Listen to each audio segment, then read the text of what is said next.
Good evening, folks. I have a poem I'd like to read. The patron saint of quick marts. My brother David lost his mind to schizophrenia 40 years ago. And then he lost his legs jumping underneath a train. His attempt to be a worthy sacrifice. I travel a long way to visit him at the Lakewood Adult Home for the Mentally Ill. Like a mosquito, I negotiate the airport in Miami and then learn the history of this region through a swamp of quick marts that line the interstate. David greets me on the lawn beside the lake in his wheelchair. I can't remember if I'm 3 hours ahead or 3 hours behind, though I'm shocked to see the missing tooth in his grin. And I never get used to him without legs. He's been waiting for me all day and delivers a homily like a Spanish priest. He introduces me to the indigenous people he has conquered with his charm as they gather around.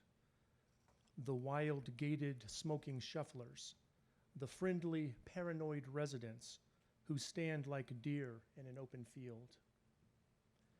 David is in the middle of negotiating a treaty.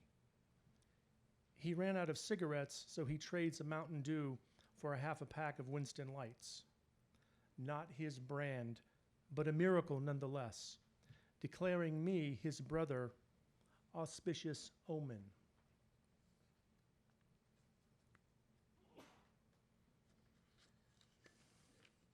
Waiting for an Uber beside a strip mall in Orlando, David says we have 60 seconds until the end of the world, but reminds me that's plenty of time for something good to happen.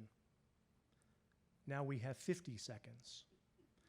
Since summer has come and gone, fall is thick as hamburger grease in the spokes of his wheelchair.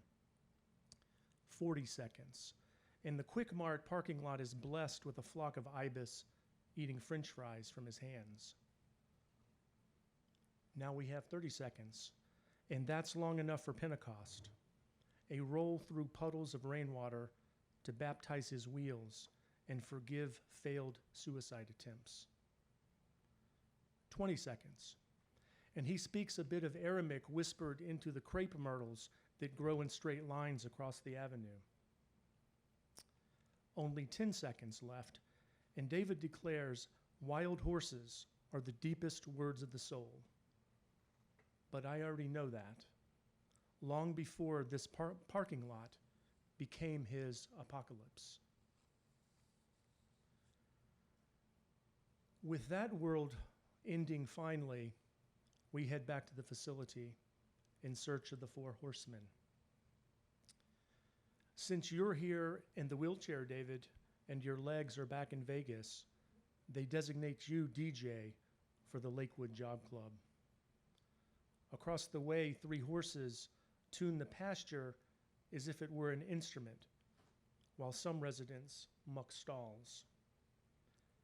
The first horse pulls a clump of warm grass from the ground, and the winds die down. You find your Rolling Stones CD and light another cigarette. A small bird begins to sing.